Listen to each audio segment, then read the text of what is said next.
Olá pessoal, tudo tranquilo? Então, hoje vamos para mais um vídeo. O vídeo de hoje é sobre biomas, mas antes de chegar nos biomas, algumas questões importantes.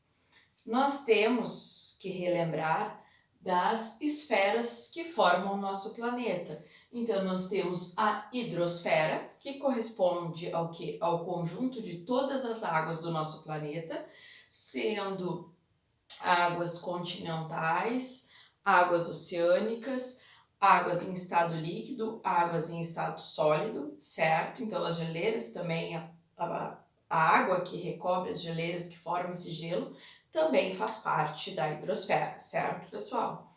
Aí temos a litosfera. A litosfera é o quê? É a camada rochosa que envolve o nosso planeta, que forma o nosso planeta, né?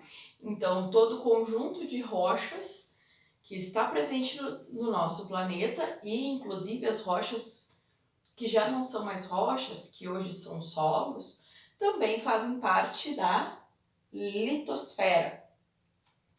Aí nós temos a atmosfera, que é a camada gasosa que envolve o nosso belíssimo planeta, e na união dos poderes da hidrosfera com a atmosfera e a litosfera, nós temos a biosfera, bio-vida, então a esfera da vida.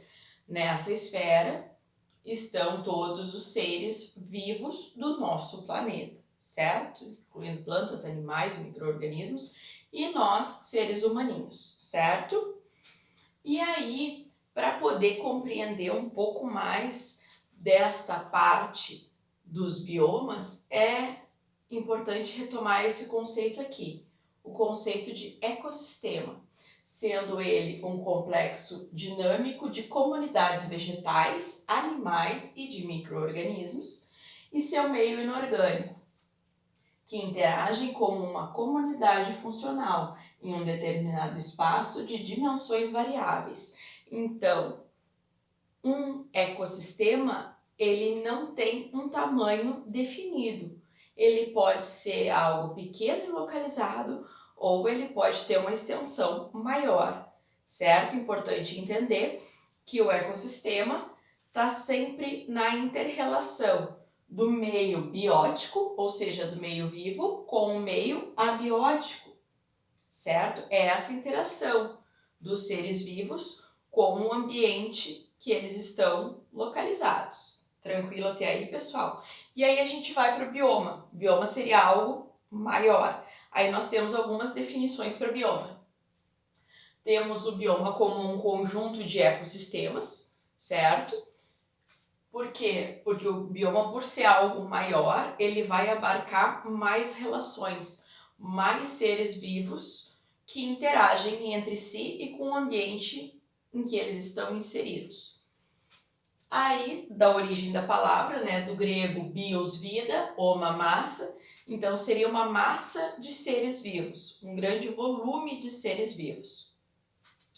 Aí tem esse outro conceito aqui, que é de um biólogo, né? Então tem uma questão aqui no conceito quando ele fala de espaço geográfico natural. Para nós da geografia, o espaço geográfico tem o quê? Tem a intervenção do ser humano, é construído pelo ser humano. Então, se é um espaço geográfico natural, não dá para ser, certo? Acredito que o autor tenha pensado na ideia do que? De um espaço delimitado geograficamente. Pode ser essa a ideia do autor. Não ficou claro? Não ficou claro. Por isso que a gente, quando vê um conceito, a gente tem que analisar, porque de acordo com cada ciência, ele vai ser mais ou menos aproveitado por aquela ciência, certo? Então, um espaço geográfico natural que se caracteriza pela uniformidade de condições climáticas, edáficas e fitofisionômicas. Então, interessante que ele traz aqui a questão das condições climáticas, certo? Que é bem importante para a constituição de um bioma. As questões edáficas, as questões relativas ao solo em que essa vegetação está, em fitofisionomia, está relacionada ao quê? a fisionomia das plantas que ali está inserido, certo? Então, ainda é um conceito pouco complicado. Vamos clareando a ideia. Aqui um conceito mais simples, como a ideia de um macroambiente natural. Dentro dessa ideia de natural, nós temos o quê? O que vai compor esse bioma? O ambiente em si, macro tamanho, né, de grandes dimensões.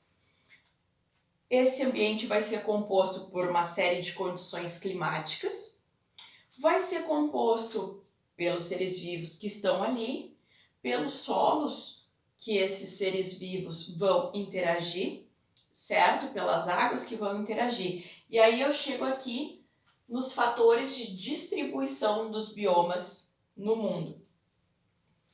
Fatores preponderantes, a questão climática, certo? É o fator que mais influencia, é a questão climática. Aí eu tenho a questão da temperatura, tá? Maiores ou menores temperaturas, né? Os seres vivos, eles têm um máximo, cada ser vivo tem um máximo e um mínimo de temperatura em que ele consegue permanecer vivo. Então, tem alguns animais que não conseguem viver em altas temperaturas. Outros animais precisam de temperaturas elevadas. A mesma questão das plantas. Nós temos plantas que vão se desenvolver bem em climas tropicais, em climas com elevadas temperaturas, e temos plantas que não se desenvolvem nesse tipo de clima, certo? Um exemplo aqui do nosso estado é a questão da Araucária angustifolia, a abençoada árvore que dá o pinhão, certo? O que acontece com a araucária? A araucária, para crescer naturalmente, né, dentro da natureza, sem intervenção dos seres humanos, ela só se desenvolve numa altitude a partir de 600 metros. Por quê? Porque aí as temperaturas serão menores e ela vai conseguir se desenvolver. Ao mesmo tempo que se tu tem uma altitude muito elevada, ela não vai se desenvolver. Por quê? Porque a temperatura vai ser muito, muito baixa. Tranquilo até aí, pessoal? Beleza. Outra questão climática é a precipitação, a pluviosidade. Lembrando que precipitação é toda a água que cai do céu no formato de chuva, granizo ou neve. Então, a questão da precipitação, ela também é determinante para uma série de vegetações, certo? Quantas vezes tu já matou aquela plantinha por falta de água? Ou quantas vezes tu fez como eu, que por excesso de amor e carinho por uma planta, no caso violetas, matei de tanta água? Pois eu regava a violeta da mesma forma que eu regava o manjericão. O manjericão, sim, este precisa de água quase que diariamente. A violeta não. Então, exemplos bobos para que vocês entendam que cada tipo de planta tem uma necessidade de precipitação. Além disso, a questão da incidência de luz. Aí tu pode pensar no nível micro, né? Aquela questão em casa, no nível caseiro, né? Eu tenho o quê? Eu tenho plantas que precisam de mais sol, outras que preferem a sombra. Tem plantas que eu posso deixar no sol o dia inteiro e ela fica de boa, feliz e contente. Tem plantas que se eu fizer isso, ela torra, morre, certo? Então a incidência de luz solar, ela também é um fator que vai condicionar a existência de algumas espécies vegetais e também animais, certo? Nós temos animais com hábitos noturnos, nós temos animais com hábitos diurnos, temos animais que precisam de mais luz solar, tem outros que não sobrevivem à luz solar, certo? Continuando, a questão do relevo. A questão do relevo, eu tenho duas variáveis importantes. Eu tenho a questão da forma do relevo, certo? Em relevos muito abruptos, em escarpas, eu tenho uma maior dificuldade de fixação de vegetação de grande porte, certo? Eu vou ter uma tranquilidade maior, digamos assim, para a vegetação em áreas de planície, certo? Outra questão é o que? A altitude. Quanto maior a altitude, menor vai ser a temperatura. Então, já fazendo a relação do relevo com o clima, certo? As águas. As águas vão ser um fator também de distribuição. Águas continentais, águas oceânicas, eu botei ali entre aspas as águas congeladas, porque também está na relação com o clima. Então, se eu tenho áreas em que eu tenho o chamado permafrost, por exemplo, que é o solo que está constantemente congelado, grande parte das espécies vegetais não vai se desenvolver ali. São poucas as espécies que vão se desenvolver ali, certo? E em função disso também o que vai acontecer? A gente vai ter nessas áreas uma homogeneidade de vegetação. Por quê? Porque são poucas as espécies e elas vão ocorrer ali somente. Tranquilo?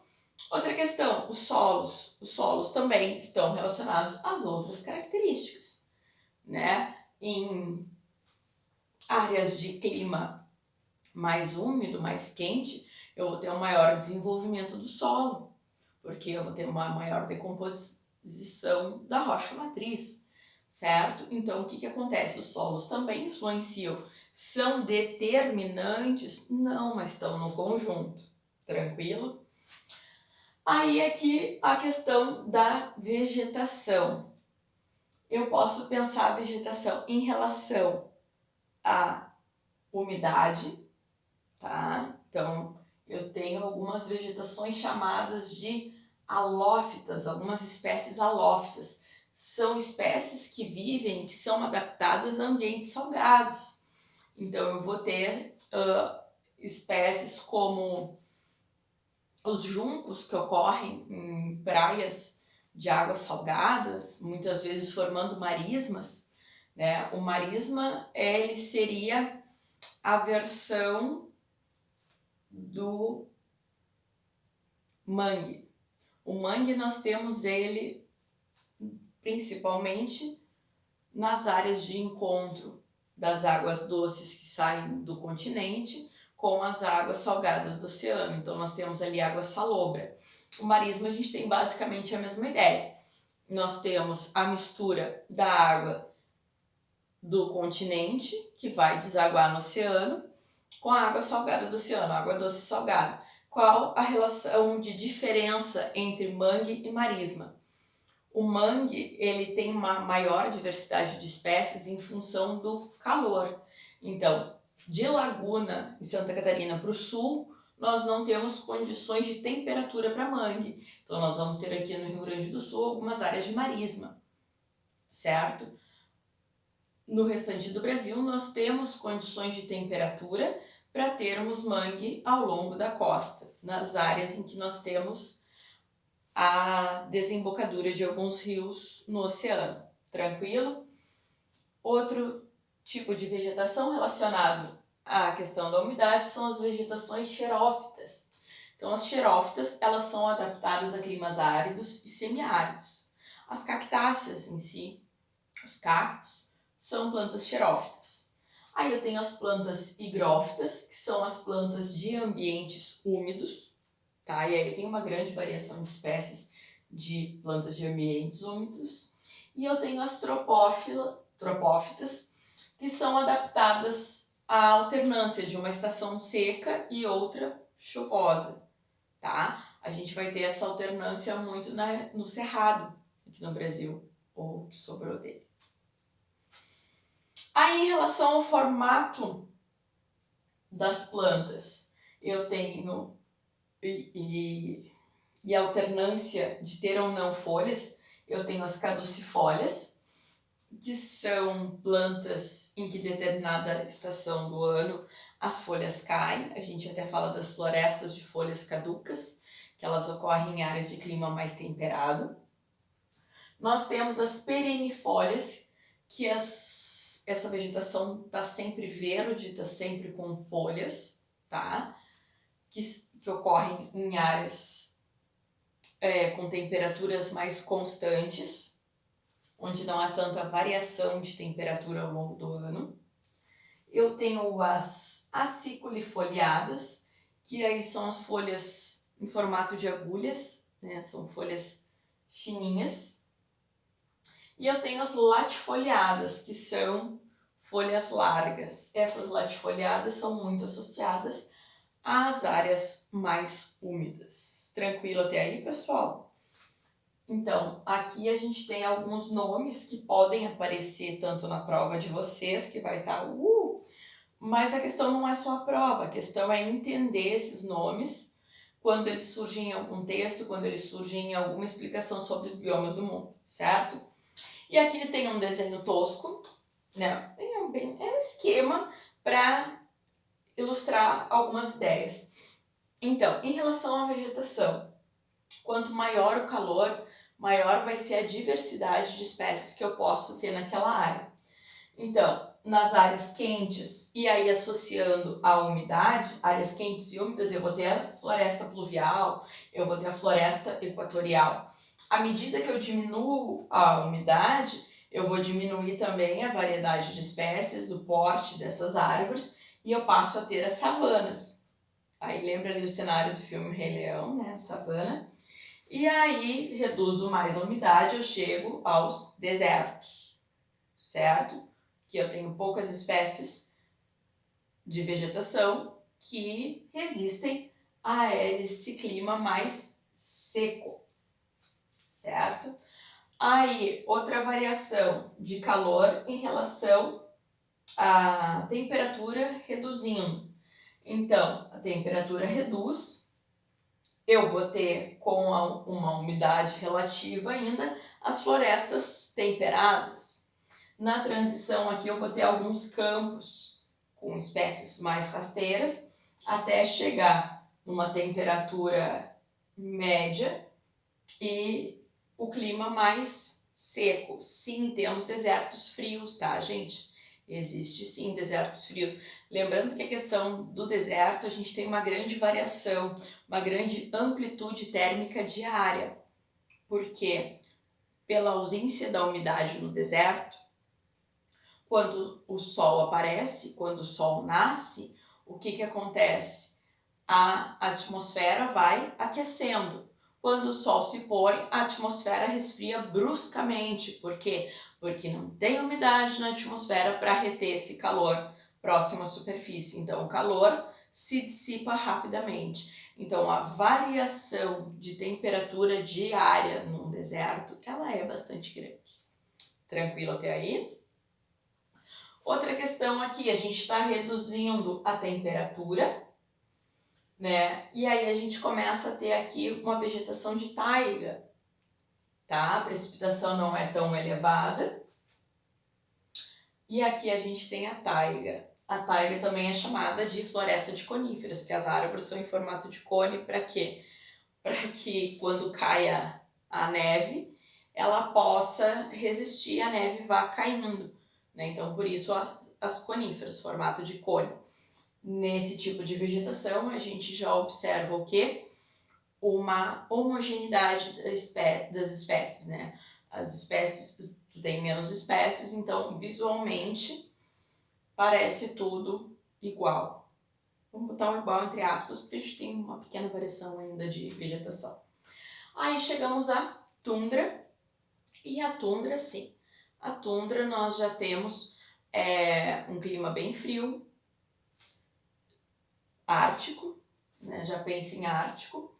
E aí tu tem vegetação rasteira, poucas espécies que sobrevivem a essas condições de temperatura, certo? Então, como vocês observaram aqui, eu trabalhei nesse esquema basicamente com duas variáveis que são relativas ao clima. Trabalhei com a questão da temperatura, do calor para o frio, e da umidade, que é relacionado ao quê? A quantidade de precipitação, do úmido pro seco. Certo, pessoal? Espero que tenham entendido. Dúvidas, preocupações, inquietações geográficas, pode deixar aqui um comentário no vídeo que eu respondo, certo? Qualquer coisa também segue lá o @geografialinda, volta e meia eu tô postando alguma dica geográfica por lá. Vou dar licença para vocês fazerem o print da tela para organizar esses conceitos no caderno de vocês, certo, pessoal? E aí, fez o print? Fez? Ah, beleza então. É isso aí, galera. Valeu!